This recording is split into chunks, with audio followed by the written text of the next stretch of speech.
Sounds like football, baby.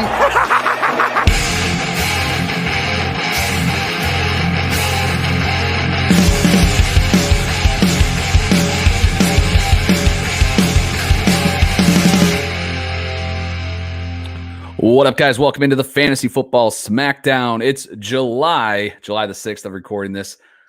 Jake and I observed the 4th of July holiday yesterday, so we're coming at you a day later on YouTube. If you listen on the podcast, Thursday this week, but we weren't going to let you go a whole week without hearing from us. So welcome into the Smackdown. We're going to be talking 2021 sleepers on today's podcast. I'm your host, Kyle August. You can follow me on Twitter at KyleMonth8. And with me, as always, the excellence of execution. He's the man with the fork stand. Jake, rip your heart out. Jake, rip at Jake Takes FF. Woo! Oh, no. The crowd's turned on you. What is this? Is this because of the mock draft, you think? It's got to be, man. We're promoting you. Everybody's, we're going to be on the War Zone for mock draft, and I'm the only one. I'm the only representative of the SmackDown, bro. What happened? Well, listen, man, crazy lightning storm came out of nowhere. I jumped on with Jerry and Memphis for. Oh, I'm sorry. Hold on. Let me redo that. I jumped on with Jerry and. Memphis. That was a bad one. Hold on. Jerry and. Memphis. Oh, he's gonna love that. That's gonna be my new go-to sound when we're doing mock drafts and we have Memphis in there. Every time he's on the clock, it's just gonna be Memphis. I love it. Yeah, needless to say, I added some new sounds so that we can, in the Dynasty War Zone here, we have the battle of the soundboards between me and Memphis. So, if he's going to be throwing all these sweet sounds at me and throwing in all these Family Guy references, well, then I'll be damned if I'm going to let him beat me. You're not making this easy, Kyle. Shut up, Kyle. Man. Shut up, Kyle. Man, that's digging deep. Okay. Oh. Way too much fun right off the top. I don't even know if you asked me a question. I was just itching to get in there and start hitting buttons like crazy. So for the people, what happened last week? Why were you missing in action from the mock draft? Lightning storm, crazy. Power went out throughout the entire mock draft. I was really hoping I could jump in there like halfway through and just have this crazy dramatic entrance. I had the Stone Cold entrance queued up and ready to go. It was going to be so sweet in my head, but never came to fruition. Actually, to be truthful with you, Power ended up coming on about 20 minutes after the mock draft ended, as fate would have it. So yeah, perfect. I was super bummed to not be a part of it. I got to tune in on YouTube for like 10 minutes before I realized my phone was gonna die. And when your phone dies and you don't have power, well, it's not the best of situations when you're trying to complete a mock draft. But yeah, got through it. I didn't hate my team, but got through it. Yeah, actually, and I definitely knew that you were still there because we saw the little green dot by your name. But the picks that were being made, I was like, this is the Jake Rip team if I ever saw one. Yeah, made some really good selections there. I waited a little too late, especially on quarterback. You grabbed Tannehill, and I kicked the can one too many times. It was a lot of fun. So if you missed last week, that was on the War Zone. It's in the same feed. So hopefully you didn't miss it. But if you didn't get a chance to listen, Memphis, Jerry, myself were live on the show. Jake was able to draft his team and had a little bit of commentary. I know you were texting me a bit, but unfortunately just couldn't get that to line up. But that won't be the last mock draft we do here. We'll definitely be having a few throughout the remainder of draft season as we get close, and we'll have Memphis and Jerry on this podcast. Speaking of Memphis and Jerry, I can never count on whether Jerry's going to be there, but I know Memphis will be. If you're watching on YouTube, all right, I swear I won't do that the entire show. I might actually delete that one because I can't help it. It's so good. I definitely dig it. But if you're watching on YouTube, it's going to be a double dose of the Warzone cruise today. We're recording right now, obviously, if you're watching us live. And then if you're watching us live, you're going to stick around because Memphis is going to be on with the Warzone regular scheduled programming. So yeah, it's going to be fun. And another full week here on the Warzone Network. If you're not already, make sure you're subscribed. We're going to have a ton of content building up here as we get closer and closer to the season. Rate and review the show if you like what you hear. And I highly encourage you to, obviously a lot of Scott Fishbowl talk these days on Twitter. It's kicked off this week. And Memphis and Jerry and Dr. Kyle and Tyler were representing the Warzone on the Podathon. So if you want to check that out, I will tweet it out at KyleMonth8. They were in the third part in the last few hours. So you can go back and check those guys out on there. It was a lot of fun. And a little bonus on that part 3, if you go back a few hours before the Warzone crew, AJ and G of the Aussie guys put on a hell of a show. I can't give it away any more than that. You have to check out their part of the podathon. But big props to Scott Fish and all the guys out doing the podathon. It was a ton of fun tuning into that throughout the last day. And last but not least, before we move into just some more sleeper talk and get moving, Jake, I'm digging this shirt, bro. You're bringing your A game here. So if you're not watching on YouTube, you're missing out because, I mean, dude, that's a great shirt. I love it. One of my favorite. You know movies. what? If I was really thinking coming into this, I would have downloaded some super bad sound drops into the board over here, but that one slipped my mind. I'm sure I might even have some already just for my past life. So, oh look here, I figured this out just for G. I figured out how to put comments in the broadcast here. So he was giving me crap for ignoring him in the last show. So G, shout out to you. G's let me tag along in his SFB ride. So we've been kind of collaborating there a bit. So again, if you missed the Aussie guys on the podathon, you got to go check it out. I'll give you the timestamps even. If you follow me on Twitter, I'll put it out there for you guys. So before we dive into our sleepers, Jake and I brought a half dozen each. Jake, he's an overachiever. He brought some extra names for you guys. So we're going to drop a ton of sleepers on today's show. But in honor of Scott Fishbowl this year, whose theme is music, so they got all sorts of band divisions and all of that. Jake, putting you on the spot, I didn't prep you this. Favorite band? Oh man, that's such a question to put me on the spot for too. This is going to be recorded. I really don't want to mess this up because I take pride in listening to good music, believe it or not. Yeah. Boy, favorite band. That's such a broad question. I'll keep the show rolling. I love to just jam out to some Motley Crue. My dad got me into like those 80s hair bands coming up. He was always listening to Motley Crue, Kiss, White Snake, that kind of thing. Motley Crue, baby. Yeah, man, I love me some Motley Crue. Yeah. So tell me you've seen Hot Tub Time Machine. It's been a minute. I couldn't reference anything. Dude, Hot Tub Time Machine is so perfect, man. So much Motley Crue. In fact, he goes back in time, takes over Motley Crue, and renames it Motley Lou. So it's amazing. That's one of my favorite movies, and it is a crap movie. Yeah, good deal, man. I was thinking about this too. It's really, really hard to pin some down. I usually end up on here we go. G's chiming in here. Kickstart My Heart right there. Let's go. If you're liking this, you definitely have to go check out AJ and G. I can't tell you guys that enough. If I had to pick one, one or two, The Offspring, it always seems to be a band that I fall back into, and MXPX, my first love. Yeah, bro. I don't even know what that is. Is that like the crackling oats of music? No, dude. It's just punk rock, like pop punk. It's good. It's good stuff. They've been around forever. So I have a couple team names that are references to MXPX songs. So when you have 20 teams, Jake, you can get creative and pull this stuff. So and then last but not least for SFB, because Scott always likes to throw in different things that people should try, like from a scoring or league or setting standpoint. He does a really good job of mixing it up. I know he introduced me to like points per first down. Was one of the first places I ever played it was in SFB. Is there anything that you look for like in a scoring? Like what is one unique thing that you would suggest people give a try? Ooh, that's another tough one. Shoot, man, you're putting me on the spot here. I'll go. We did reference on a show. It would have been, I guess, the quarterbacks episode a few weeks ago.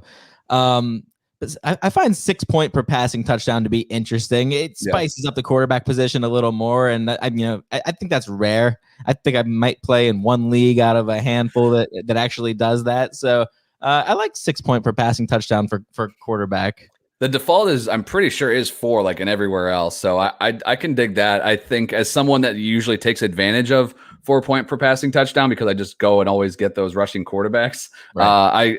6 keeps me honest, So I mentioned it. And Scott was one of the first, but points per first down, I love it. I play with that anywhere I can. I love half PPR is definitely way more preferred for me than full. But if you want to get the first downs going, it's a fun to watch the game and see that matter, right? That 2-yard carry on 1st and 10 ain't worth jack, but on 3rd and 1, it's a little extra, a little juice. Are there any bonuses that you like to use in your scoring systems, like 100-yard bonus or whatever? Yeah, I don't mind it. I like it's hard to like predict. So like when you see those things, it's kind of like, am I drafting other guys? Like, does Kamara take a dip because he's only going to get 150 total yards and not really ever get 100 rushing yards very often compared to like a Dalvin Cook, right? I don't really ever account for those. If they happen, they happen. But my thing is generally like I like to be able to look at a stat line and know what the points were, right? Yeah, and now points for first down is hard for that, but otherwise, like half PPR, no yardage bonus. You can quickly tell like, hey, this is how many points this guy scored without going to check your 37 leagues. So. Yeah, I keep it relatively simple. I like the scoring system, I guess, to be simple, but I like the twists and turns and like the weird stuff to be in like the league format itself, like how you were talking about roulette leagues and your all the goofy stuff you play. And you gotta get into some of that more fun stuff. I'm over here, my crazy adventures playing in 6-point passing touchdown quarterback leagues. Yes, exactly. And then G said throughout God scoring. Yes, standard scoring. It's got to be out there somewhere. I'm in one league, been holding on. It's dude. And is it like a super old league or just because it's funny? Yeah, it's been around. We're in it's not super old. It's like year 7, I think. It just I was the co-commissioner to start, and I was like very against PPR so much that we never even put in half PPR.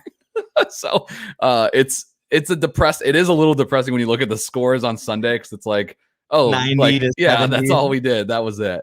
So I have J.K. Dobbins in that league, and I'm like, F everybody. We're not putting any PPR in his. Oh, word on the street is they might want to throw a little bit to J.K. Dobbins. No. I hear. Don't worry about that. All right, let's dive into some sleepers now. That's just fun stuff here off the top, but let's dive into some sleepers. So what Jake and I did here was we used Fantasy Pros ADP, taking a look at right now, obviously still early, sitting here early July. Things will change. We're going to dive into all these positions as we get closer and closer to the season. So we'll sprinkle these in, and these guys will move in and out of the range. But we looked at round 9 or later, trying to dig a little bit deeper. The good thing about those rounds is sometimes when you got your queue going, in the earlier rounds, it's like, okay, this or this guy, and you're not getting the other one, right? You got to take one. But when you get in the later rounds, sometimes, where you're looking at a guy, no one else is really looking for him. So sometimes you can double up on these players a little bit more. So, Jake, I'm going to kick it to you first. For your first sleeper, we'll just go back and forth here. But why don't you get us started?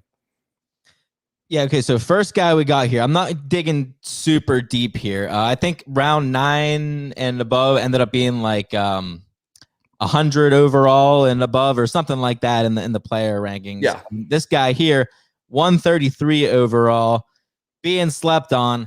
I don't know why. Man, I can't get enough of Mike Williams. Oh, there we go. Yeah, right. Man. This is one where I'm pretty sure the ADP is going to end up approaching a more realistic. It's going to level out in a more realistic area once we start to actually kick into draft season, once we get into August. I'm starting to hear his name dropped already on a couple of podcasts now as a guy who is severely undervalued. And I think that he is super undervalued. And we've talked about before, he's hit that 10 touchdown mark. He's gotten 1,000, was it 1,000 or 1,100? Somewhere in that ballpark of receiving yards in a single season. And I just want to see him put it all together. And it seems like a weird season to be fading Mike Williams. It's like Joe Mixon to me, like in the sense that Joe Mixon, he had like a stupid ADP last season, and the year before it was probably a little too inflated, and he disappointed both of those seasons. But now he comes in with, they're giving help to the offensive line. The entire offense is going to improve. We got Joe Burrow now, 2 killer receivers. And this is the year now that people are like, oh, yeah, 3 killer receivers. Don't diss my boy Tyler Boyd. Tyler Boyd, I'm sorry, man. He's my boy. But then this is the year that people are like, oh, I'm going to fade Joe Mixon. I don't know if I want to be all in on Joe Mixon. This is the best situation he's ever had in his career. Before I go on a Joe Mixon tangent, back to Mike Williams.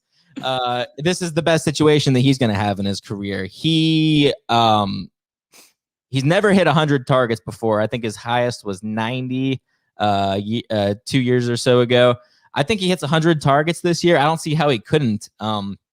After Keenan Allen in that offense, it's Mike Williams, and then correct me if I'm wrong, but I think we're looking at Tyron Johnson, Jalen Guyton, and Josh Palmer.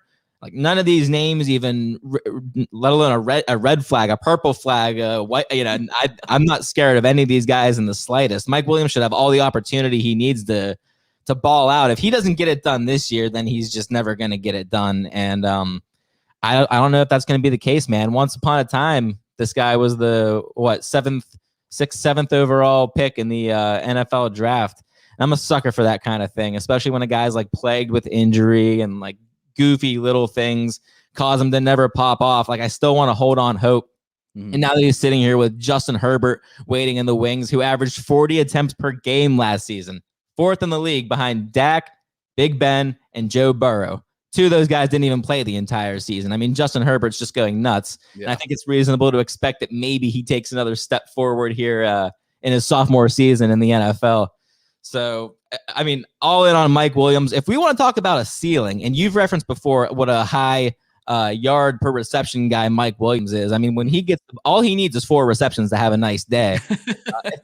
If that volume ends up going up, man, sky's the limit for him. The volume goes up. He hits that 10 touchdown marker. You're not going to like hearing this, Kyle, but I mean, he can be a top 15 wide receiver. It's freaking possible. I'm just going to throw that out there. And again, I'm just going to reiterate, he's being currently taken outside of the top 50 wide receiver, 51. Can you explain that nonsense to me? No, man, I like the call a lot. He was definitely somebody I considered for my list. So we didn't have any overlap out of the gate here, but I love the call. You like the wide receiver 15 thing? Yeah, I don't know about wide receiver. I mean, he could. The thing we've seen with with Williams is like you kind of alluded to. We've seen the yardage year, we've seen the huge touchdown year, but we haven't seen those together, right? What the year that he scored, whatever the 10 touchdowns was crazy. Like I think he only had like 40 catches. Like it was insanity. But he has been a downfield threat. This is an offense that you referenced that there's no like real guy behind him. You know, Eckler is going to factor into that a lot, you know, but it's still really, really solid. I'm good with that. I'm good with Allen and Eckler getting theirs and still having enough there on the bone for Mike Williams.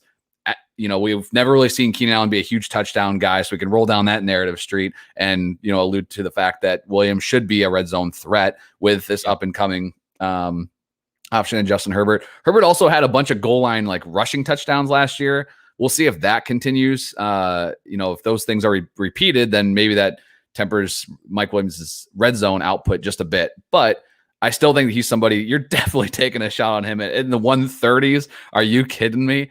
This is an offense we expect to throw the ball a ton. He is a guy that has a lot of talent, like you said.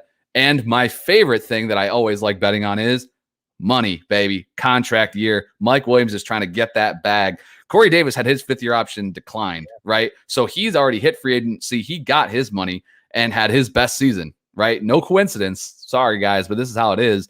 There's more on the line. And Mike Williams, this is his year because he had his 5th-year option picked up. So he's going to hit free agency next year potentially, or maybe looking to get that franchise tag money. I think Mike Williams is in for a really good year. I don't think I'm putting out top 15. Is it in the cards? Maybe, because I do think this is an offense that could support 2 top 15 wide receivers. But I'd feel much more comfortable with saying like, hey, is Mike Williams my wide receiver 3 throughout the year? Yeah, I could see that happening. And you don't have to take him anywhere near that price tag. So good return on that. Here's a goofy question for you. You think he out targets Austin Eckler? Without digging all the way into it, like it's breaking it down. I don't know. I don't what is Eckler's what's his targets per game? I mean, because I think Eckler is 120 targets outside of the realm for Eckler. I guess I don't know what the comparison is, but I think you could. I think if you give Mike Williams 110 targets, he could be a wide receiver 3. You know, with that upside of a decent amount of touchdowns, right? So I like that call. He's, you know, that's pretty much free. You know, when you're talking about that, you know, so 108 targets for Austin Eckler in 2019. Yeah, I think he could. I think he could out target him, especially with the fact that they brought in Jared Cook, but they didn't really bring in any other tight end. They lost Hunter Henry, so I like that call a lot. He's somebody I'm going to end up with in a bunch of spots. Dig Mike Williams quite a bit. I will pivot to another receiver that's actually just behind Mike Williams, just behind. Mike Williams was wide receiver 51. One of my sleepers is wide receiver 52 overall. So this is a 12th round guy, and in an offense that's going to chuck the ball a ton. Michael Gallup, baby. And I don't care. It's a little bit of homerism. This is a guy that has produced. He has a 1,000-yard season 2 years ago, 100-plus targets the last 2 seasons. And you can definitely point to the fact that those targets last year were not up to the same par as those 2019 targets. He's right behind T.Y. Hilton and Mike Williams in ADP, ahead of Marvin Jones and Henry Ruggs. And when you look at this offense, they're going to continue to have to throw the ball a ton. Dak's going to be 620 plus pass attempts because this defense is hot garbage. They took Micah Parsons in round 1. That isn't going to be enough. They brought in a whole new scheme to this defense. They are going to continue to be a sieve, and all 3 of these wide receivers can produce. I also like the fact, not that you want to count on injuries, but if Lamb or Cooper misses any time, that's just going to vault Gallup up even more. But he can be a solid wide receiver 3, just as he is, as the third option in that Cowboys offense. He can be a wide receiver 3 for your fantasy team, and you're getting him right in that same range as Mike Williams. So I wanted to talk about him right here.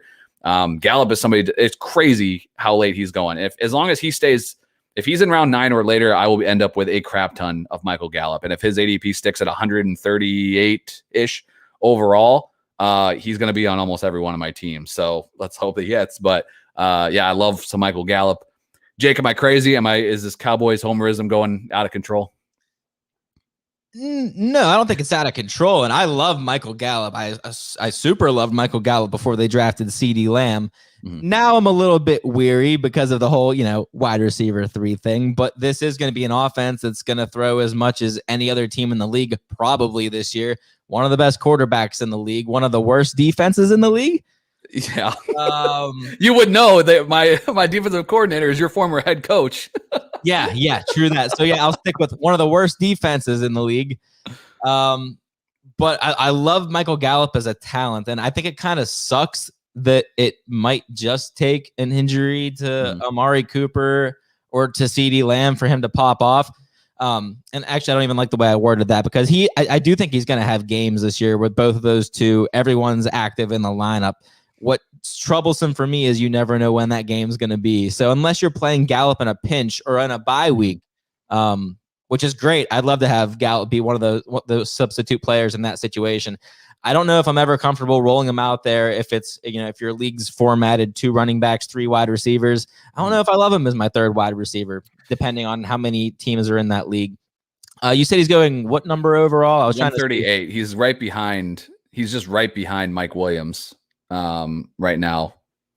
So the thing that, and you mentioned, like, hard to predict. What we saw last year, if you look at his game log, he was definitely up and down, but you've got to factor in that Dak Prescott was only there for 4 games.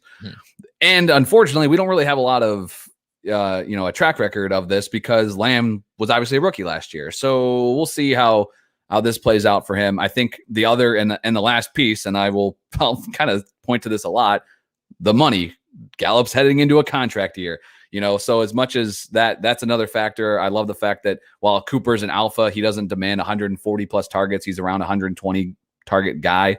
So there's plenty left on the bone for Lamb and Gallup and Jarwin to still get, or whatever tight end to get his. So I just think that, Williams and Gallup are 2 guys I'll probably own in a bunch of spots, and I just love the fact they're both in high volume passing offenses with lots of talent. Looking at some of the wide receivers that are going right before him, like, none of these guys jump out to me as, I would rather have that guy way more than Michael Gallup. Like, Laviska Shenault could work out for him this year. Mm-hmm. Corey Davis, I'm not excited about. Michael Pittman, I'm not very excited about.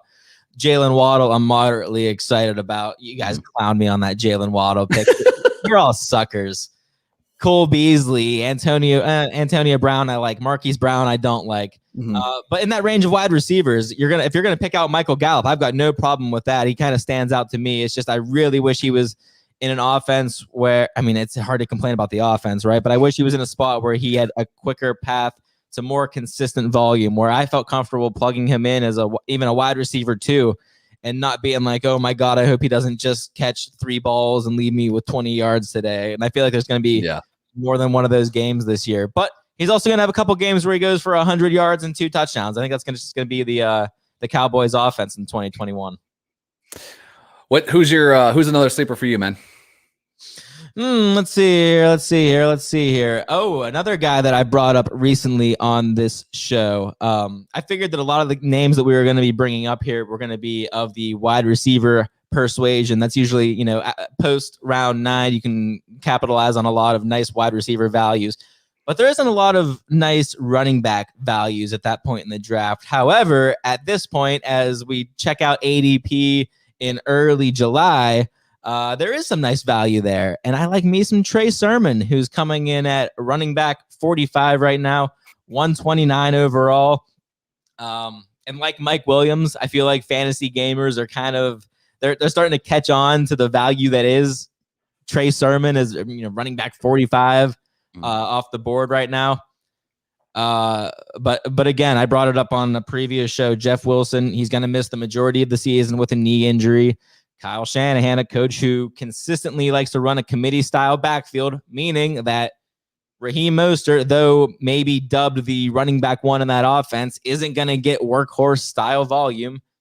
And also meaning that Trey Sermon is going to get it. He's going to get his shot, and probably on day one, if you're asking me, to be a factor in the run game and earn more playing time, earn more snaps, touches, carries early in the season. This is a good offense, man. It's a spot where the running back is set up to succeed, and we've seen it time and time again from running backs that aren't necessarily anything special. And I've said it before, I don't think Raheem Mostert is anything necessarily special. He's got some speed. I don't know. I mean, you tell me this, because when we did that mock draft, I felt good about taking Trey Sermon. I can't remember exactly which order I did it, but I went back to back. I took Trey Sermon and I took Michael Carter. Two guys who kind of fall into that range. Actually, Michael Carter might be just being taken before round 9. I feel like I would have wrote his name down here. Yeah. So I'll go through. You took Carter in round 8, towards the end of round 8, and then came back with Sermon at the beginning of round 9. So as far as for what ADP shows right now at Fantasy Pros, that was a little bit earlier on Sermon than he's going, but I don't think that that's the wrong spot to take him. If that, I think round 8 for Carter, round 9 for Sermon. Those are two really good dart throws. You pair at that point, you had Dalvin Cook and Antonio Gibson. And then you loaded up on the receiver position. So those guys one of them just needs to be a running back 3, and those were great values. Do you prefer Michael Carter to Trey Sermon? Because I'm not sure I do. So straight up, if they were in a vacuum, I'd take Carter. But the problem is Carter is going 2 rounds earlier than Trey Sermon in ADP. So even 1 round, I will take the later of the 2. And the good thing is that if he's your running back 3, either of those guys would have been your running back 3 or running back 4, if you take him in around 8 or 9 or later, is that you do not need these guys to hopefully plug into your lineup the first few weeks. You can let it play out a little bit. If Sermon's a starter by round or by week 4 or 5, that's the time you need him, right? When bye weeks start kicking up. I think sometimes when we look at these position battles, I don't really give a crap who starts week 1, who's going to be starting, by week 5 or week 7, or, you don't want these guys to drag all the way to the very bitter end and then finally get touches where you're, dead in the water, kind of like what we saw from maybe Akers as an example. Took him a long time to get going. But I think, Sermon does have a path to playing time. And if he's being drafted that late, he's not somebody you're counting on in your core. So I will take the later of the 2. If Sermon's being drafted here, oh man, I love that, because I think that him and Carter are very, very, very close.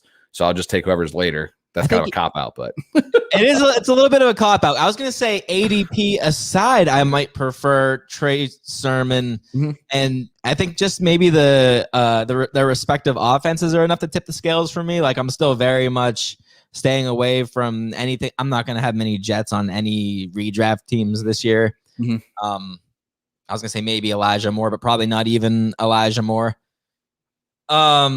But Trey Sermon in this 49ers offense, I just love everything about it. I believe in Trey Lance. I'm assuming the guy's going to start some games. And I think a lot of people would prefer Michael Carter in this hypothetical that I'm proposing, because it seems like he has just that quicker path to an RB1 type workload. He doesn't have any competition. It's going to be his ball in New York, and people love that, right? Volume is king in fantasy football.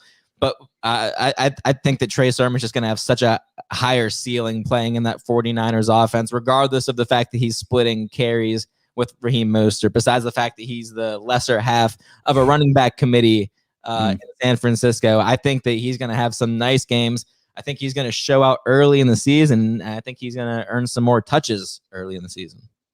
Yeah, I definitely think that he's an intriguing guy. I think he'll get more hype as we get closer to the season. So his ADP is going to go up. But if he's sitting there even around 8 or 9, I think that's somewhere where you can take him with confidence that you're taking a nice scratch off ticket of anything else.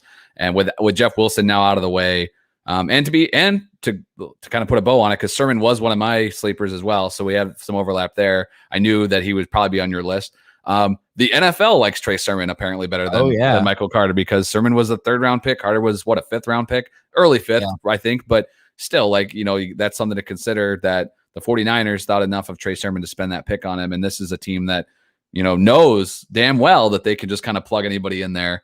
Now they did take another running back later too, but again, this is just a team that long-term is going to need some bodies. Chances are, from a dynasty perspective, some of these Mostert, Wilson, those guys will be gone. So 49ers needed to kind of stock up a bit at that position in some way over the next 12 months and just decided to do it in the draft. So, and you mentioned that hype train. It seems like every time I update that NBC Edge app, there's like something about Trey Sermon. He just can't stay off of there. Just today, The Athletic's Matt Barrows said the 49ers want to run the ball 500 times in 2021. For reference, they ran the ball 437 times in 2020. That was 14th in the league. 500 would have been 4th in the league last year. Just to recap that headline, The Athletic's Matt Barrows said the 49ers want to run the ball 500 times. So I don't know if Matt Barrows is in the locker room, if he has dinner with Kyle Shanahan. I don't know what his affiliation is with the team, or if this is just a hunch that he's going off of. But those headlines, they're going to get me every single time, man. And Matt Barrows, you know it. He knows it. It's a lot of attempts for sure that could be out there. I know last year they didn't have the season they were hoping for. Obviously going to be hoping to play from ahead a little bit more this season. And with Trey and with Lance potentially at quarterback for part of the year, that's going to affect those attempts as well. So I like the pick with Trey Sermon. I'm going to go to someone else start. I'm sorry, but no, go ahead for it. I really think Trey Lance starts week 1. Where do you don't think so? You think it's going to be Jimmy Garoppolo week 1? Yeah, probably. Jimmy Garoppolo sucks so bad. He's gone out there and done nothing but shit the bed. I don't know, man. I mean, unless they just genuinely do not think that Trey Lance is ready and that he's going to go out there and get stomped week 1, I don't see why they're even wasting their time, unless it's to get a better draft pick, which is lousy. I think the tough part is with these rookies, and especially when you're a contending team, is just you can't go the other way. You can put out Jimmy G and bench his ass by weeks 3 or 4, but you can't do the other way. You can't put Lance out there and then bench him, because that'll just freaking kill his confidence, right? Like, so let Jimmy G see what you got. If he loses even first 2 games, yank the cord and you're done with him. But I think that's how it goes, bro.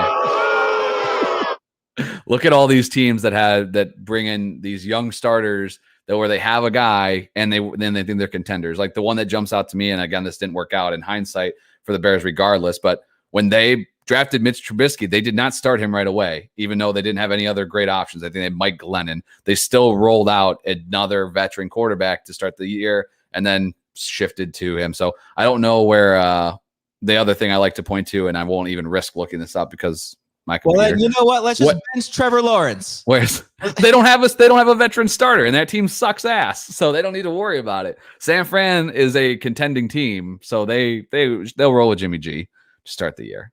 I think that Lawrence and Wilson will be the only guys to start week 1 of this rookie, or even Mac Jones. I don't know, man. I think those 2 are the only ones right now. Austin Fields? Nah. No. Okay. So it's going to be the Dalton sacrifice week 1 against the Rams, and then week 2 they'll move to Fields back at home. The Dalton sacrifice. They're not going to let Aaron Donald go out there and smash the future of the franchise. No, absolutely not. So the other, and I won't even try, but look at bye weeks too. If that was the one thing that, like, back when the Bears drafted Mitch, like they had a week 5 bye, I think it was, or something like that. It was like, those are good. Those are kind of times where you see change of the guard, and they have 2 weeks to install a different game plan. So anyway, I like the call with Sermon. I'll keep it with the running backs. You mentioned not going too deep with Mike Williams. I didn't really go too deep with this guy. He was right on the edge, mid-round 10. Oh, I know who you're going to pick. But another running back that I really like is Gus Edwards. Ooh, I thought you were going to pick. Running back 41. He's going behind both Buffalo running backs for whatever reason. He's going behind Michael Carter right now. He's ahead of Nyheim Hines, Tony Pollard, Latavius Murray. Has had over 130 attempts the last 2 seasons. 144 last year, and that was with the corpse of Mark Ingram being, put out there the first part of the season. So they just paid Gus Edwards again, just like players are playing for that money. You can tell from teams what they think of players, and they just gave Gus Edwards a 2-year extension. J.K. Dobbins is going to be a beast, but this is a team that runs the ball a ton, and there's going to be plenty there for Gus Edwards, and in a situation where he, I don't really think he's a straight handcuff because you don't need somebody else you don't need Dobbins to go down for Edwards to be, usable. I think Edwards is somebody that you could, in a half PPR, that you could plug in a flex in your bye weeks. And if for some reason Dobbins did miss time, then Edwards would be a top 15 running back. Just because any running back in that offense is extremely valuable based off of how they run the ball and how committed they are to running the ball there. So plenty of attempts to go around. I like Gus Edwards. If he goes up, unlike Sermon, whereas like Sermon could go into round 8 and I'm taking a shot. If Edwards ends up in round 8, I don't know if I like it, but if you give it to me in round 10, maybe even late round 9, I'm okay taking that shot on a running back in the best rushing offense in the league. So not the guy you thought I was going to go with, I guess, but I'm going to go with Gus Edwards. He's the highest picked player from the sleeper list for me.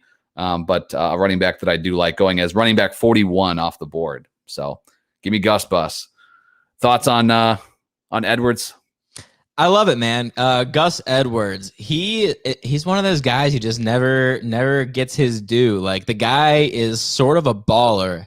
And one of the stats I always like to reference with Gus Edwards is his yards per carry, or his true yards per carry is even better on playerprofiler.com. They discount breakaway runs of, I want to say it's like 20 or more yards, just to give you more so you don't have one crazy run completely ruin your yards per carry and look completely inflated.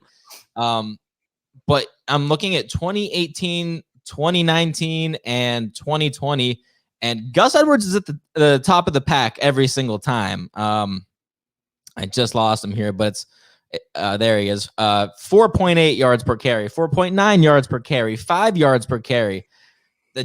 I don't know what it is about the guy, but he makes it work. And if he can make it work in the context of an offense like Baltimore that's just going to run the ball like crazy, then I'm all in on it. I don't know, and I'm sorry if you mentioned this already because I was looking up that true yards per carry stat, but the difference in ADP between J.K. Dobbins and Gus Edwards has to be drastic. Like, oh yeah, so Dobbins is going at 27th on average in half PPR, running back 14 off the board, and Gus Edwards is going as running back 41, 115th on average in half PPR over at Fantasy Pros. So yeah, the price tags are crazy.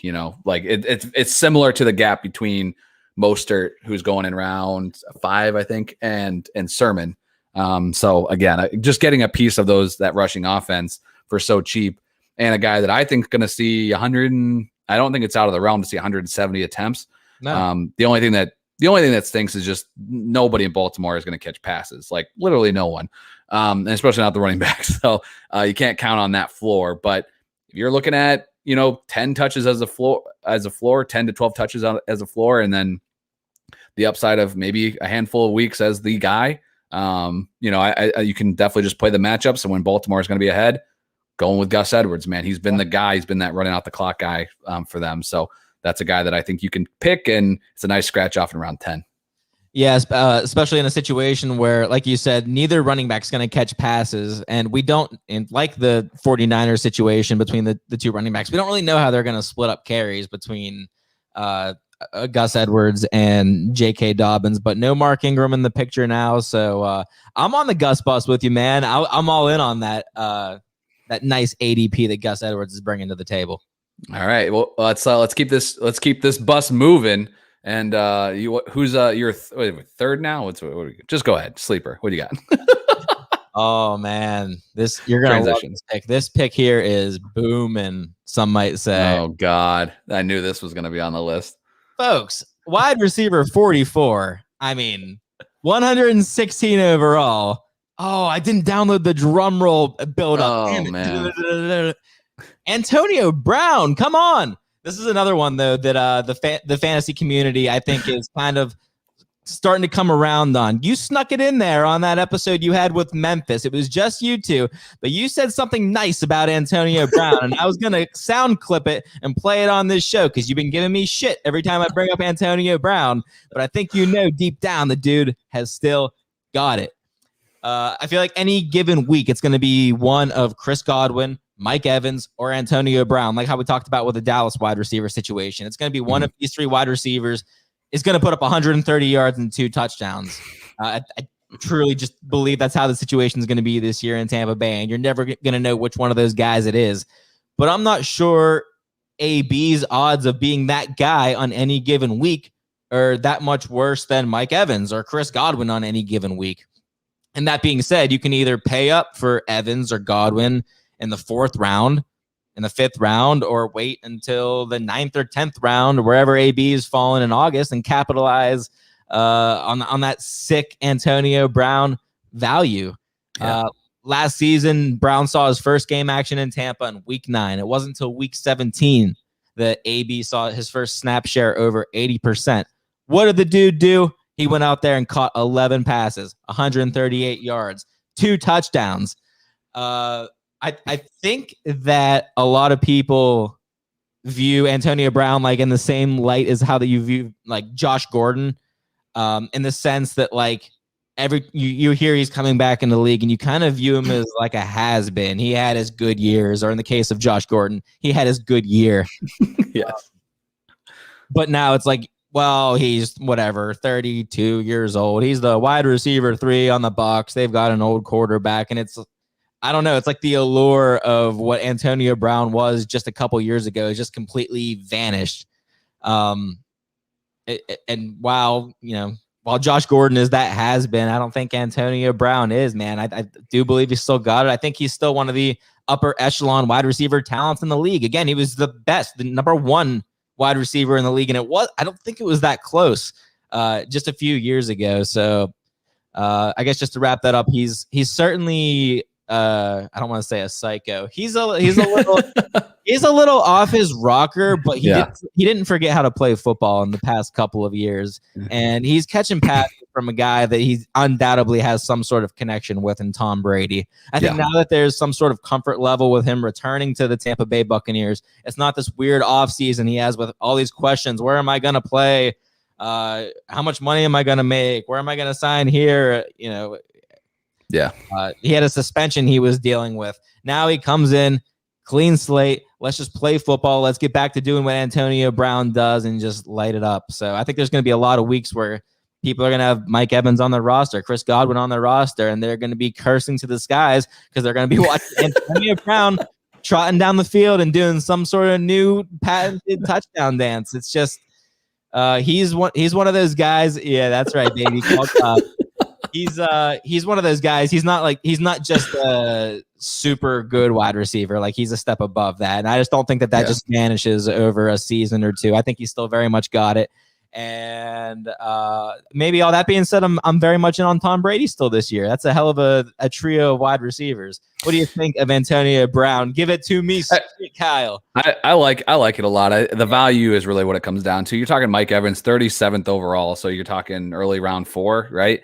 If my math is correct. And then Chris Godwin is just a handful of picks after that. And I like those guys, but I don't draft them because I'm concerned that AB is going to eat into that. So why aren't we taking Antonio Brown a little bit earlier? Antonio Brown doesn't even have the highest ADP in his own family. Right now, Hollywood Brown is even going ahead of him by a couple picks. That is so stupid that I can't even fathom taking Marquise Brown in the same round as Antonio Brown. He's going to jump. I'll reward the people for watching live. David said, he said, you guys are great. That's a great way to get on the show. Compliment us. Dave. He's making notes like Jerry for his SFB satellite draft. So appreciate you tuning in, David. And again, as always, check us out on YouTube. If you follow me on Twitter, I'll do a better job of posting when we're going to be going live because we don't have a set time, but usually Monday nights. We're just this week a little bit later. But like to call on AB, wide receiver 44 overall. Think that is going to go up. He's behind some really bad name, Marquise Brown. He's behind Devontae Parker. He's behind, and like the running backs, he's behind Devin Singletary. He's behind a lot of tight ends that are really not very good. I think he'll probably get around 40. That's where Brandon Cooks, Jerry Jeudy are. I think he's closer to those guys than where he's at. And again, that's a pretty big gap. That's about 20 picks. So overall, so I think he has some room to move up, and I like taking that shot on AB. I'm gonna roll into another receiver. This guy is going. Where is it? Where'd you say Antonio Brown was going? Antonio Brown was going. Yeah. I had him as 116. Close enough. Yeah. So just a little bit after that is an ADP is you mentioned him kind of in passing, but Laviska Shenault, 49th overall amongst receivers, 127 overall, mid-round 11. He's going behind the Brown brothers. He's going behind Waddle. He's going behind Cole Beasley, and he's just ahead of that group of the Mike Williams, Michael Gallup. While I do actually like, I like him in that same tier with Gallup and Williams. And if I really had to be honest, I'd probably take Gallup over Shenault, but I still like Chenault's value as wide receiver 49 off the board. Jacksonville combined amongst their trio of garbage can quarterbacks last year threw the ball 616 times. That is a lot. And you know why they had to do that? Because that defense is hot garbage. It'll continue to be hot garbage. That is way too much to patch up and turn it around in one season. They will continue to play from behind. So as much as they want to be a running offense, which we saw on headlines about, and that's all great, and I like the running backs there, I think Shenault definitely has the opportunity to put up a solid wide receiver 3 season, and he's being drafted almost outside the top 50 at this moment. So he had 79 targets as a rookie in 14 games, third amongst receivers in Jacksonville. Keelan Cole is actually second. He's no longer, I believe he's no longer there, correct? I think he's a Jet. Yeah, that's right. Yeah, because they had some fluff pieces about Keelan Cole in New York. And then somehow Chris Conley had 63 targets. So I think there's some to be moved around a bit in this offense. I think Shenault will take that step. I really like Chark, but when you look at, again, it's kind of what we've been talking about, the difference in the price tag you have to pay for DJ Chark versus Laviska Shenault in this offense, I definitely like the value. So he's a guy that I'll be targeting. For reference, Chark's going around 80th overall, wide receiver 30. So, you're talking about 50, 60 picks later. I like taking the shot at Shenault there. If he goes any earlier, though, I'm probably not going to be taking him in round 8. I'm not going to get the hype train going that much, but I like Shenault for now if you can get him in the double-digit rounds. So any thoughts on Shenault? He is going after your boy AB, so you don't have to tout him that much. As he should be going after AB. I don't know. I guess I have a hard time getting excited about Laviska Shenault because I don't see much of a ceiling for him, which is justified, I suppose, if you're drafting him where he's being taken. But this is another one of those offenses, and I feel like there's a few of them this year where I really have trouble ranking their wide receivers. Like I feel like they could land in any order this year as far as fantasy points scored, and it wouldn't surprise me. Like if Marvin Jones is the wide receiver 1 in that offense, you're not going to see me surprised at all on this show. And Laviska is number 3, Chark's number 2. I mean, I could totally see it playing out that way. At the same time, Laviska is one of those guys who, when he was drafted into the league, I was all about it. There's something about this guy. Like he is different. He's like, he's like sort of got like that running back build as a wide receiver. I just hope, and I'd imagine that he would, but I'd like to see Urban Meyer work him out in that way. When I did actually, I always say I'm not much of a tape grinder or anything. I don't watch a lot of college shit. I did watch some of Laviska's tape at Colorado, and it's so cool the way that they would use him in the Wildcat formation, and they would use him as a running back. Just have him line up out of the backfield and run from there. I think that's just a cool, versatile element that he brings to his game. So if we can see some of that mixed in with some Trevor Lawrence magic, then I'm all about it. But when it's Laviska Shenault versus Marvin Jones, DJ Chark. I don't know how many passes Travis Etienne's going to catch this year.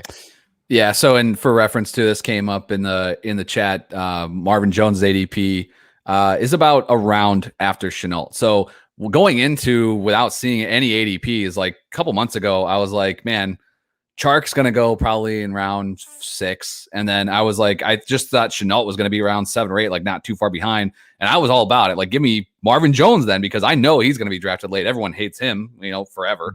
But with that only being a round difference, I think I'd rather take the shot on Chenault. But Marvin Jones, for those same reasons, there should be plenty of targets. 600 plus a pass attempts is definitely on the table for this team. So plenty of targets to go around. And if Chenault gets a little bit too rich, then just pivot to Marvin Jones and get him in round 13 or whatever. And I'll definitely take that. So a couple of wide receivers there. Jake, we'll kick it back to you. Who's next on your list? Yeah, I have a few more guys here. I'm not sure how many more I'm going to be able to fit in, so I want to make sure I get a nice deep sleeper in. I got 2 more, so okay. So pace yourself off of that. Okay, fantastic. Well, either way, I wanted to mention this guy because I'm super hyped up about him. He's a rookie. You know him. You love him. He's on Twitter at Kyle Month 8, but he's with the show year round. I don't know. Look, folks, Rondell Moore. I like this guy a lot. I think that he can contribute as soon as this year. Look, man, someone has to emerge as the wide receiver 2 in that offense, right? And no one's talking about Rondell Moore, the 18-year-old freshman at Purdue. I know I've read his stats on this show before. As a freshman at Purdue, 114 passes he caught for 1,200 yards and 12 touchdowns. This dude is a beast. And could you ask for a better situation for a young rookie wide receiver to develop in than playing alongside DeAndre Hopkins and AJ Green, like 2 of the best wide receivers of the past decade? Not to mention he has this prolific passer in Kyler Murray that he's going to be catching passes from, one of the more accurate quarterbacks in the game, one of the more respected offensive head coaches in the game, and Cliff Kingsbury. I just think that this man's got everything going for him this year, and I'm really, really betting on the talent. The only, what people want to shoot down real quick with Rondell Moore is his size, and it's you can say it's bad. The dude checks in 5 inches shorter than Devontae Smith, who's a guy that we all talk about his size. Devontae Smith's too small. 5 inches smaller is Rondell Moore. Now, he does weigh in around 11 pounds heavier, so he kind of like fills out that frame. He's not as much of a stick figure as Devontae Smith ends up looking like out there. He didn't bench press at the combine, but there's videos of him online doing 24 reps, which for reference is 3 less than DK Metcalf put up in 2019. Oh, what up, DK? Where you at, bro? Yep, calling you out, DK Metcalf. Little Rondell Moore, he's putting up that weight. But just to sum it up, man, you want pieces of good offenses, right? Arizona is going to be a good offense this year. I feel it. And I think Rondell Moore's sliding under the radar. We like to talk about our Jamar Chases and Jalen Waddles and Rashad Batemans, and he's a foot shorter than Kyler Murray. He's a foot shorter than Kyler. These Aussie guys, they're funny, man. They crack me up. I want pieces of good offenses, man. And this is where I'm going to get my piece on Arizona. I don't want to pay the super high price for DeAndre Hopkins. I don't want to pay the super high price for Kyler Murray. I don't want either of the running backs because yuck. But I'll take my shot on Rondell Moore with the last pick of the draft. I feel like those leagues that he doesn't get drafted in, and that's going to be a lot of leagues because his ADP currently right now is undrafted. Wide receiver 70, 219 overall. Yeah. But man, you could do a lot worse than pick 16 in your draft. I'm telling you, maybe you can just call it a feeling, an itch I'm getting. But Rondell Moore is going to be really, really, really, really good. I don't even know who Christian Kirk is anymore. He's a guy, especially too, that we don't talk about because there's so many different settings, when you talk about keepers and everything. But like, I'm in a bunch of leagues where you can keep the guy the next season or next 2 seasons or whatever at his draft price plus a round or plus 2 rounds or whatever.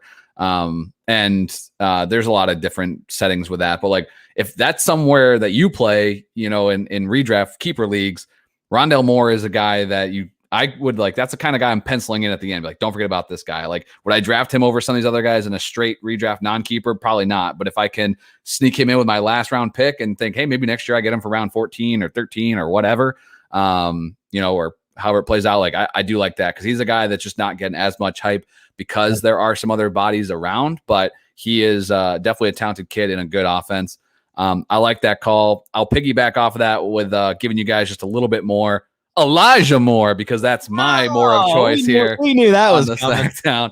I love Elijah Moore, man. I think he can contribute right away. He's my rookie wide receiver 2 in this class for 2021 redraft. And he's going borderline undrafted too. 161st overall, wide receiver 62. Just for reference, Devonta Smith's going wide receiver 40, 109 overall. So that's more than 50 picks before Elijah Moore. Jalen Waddle is at wide receiver 45, 122 overall. So that's almost 40 picks before Elijah Moore. I think this is a kid that is going to see a lot of targets. He's a baller, and he's going to be in an offense with a lot of unknowns. So I totally get it, but I don't really love any of these rookie wide receivers besides Jamar Chase. So give me the guys that are being taken super, super late.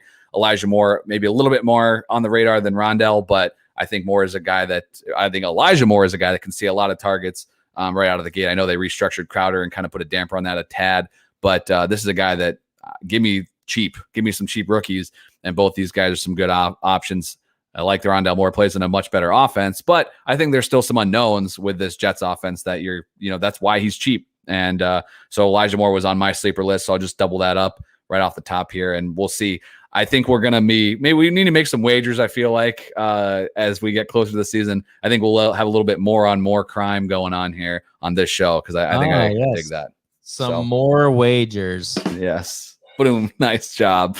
All right, let's do one more each. I have one more. I'll let you kind of kick it. So give either however many you got, just throw it out there, bro.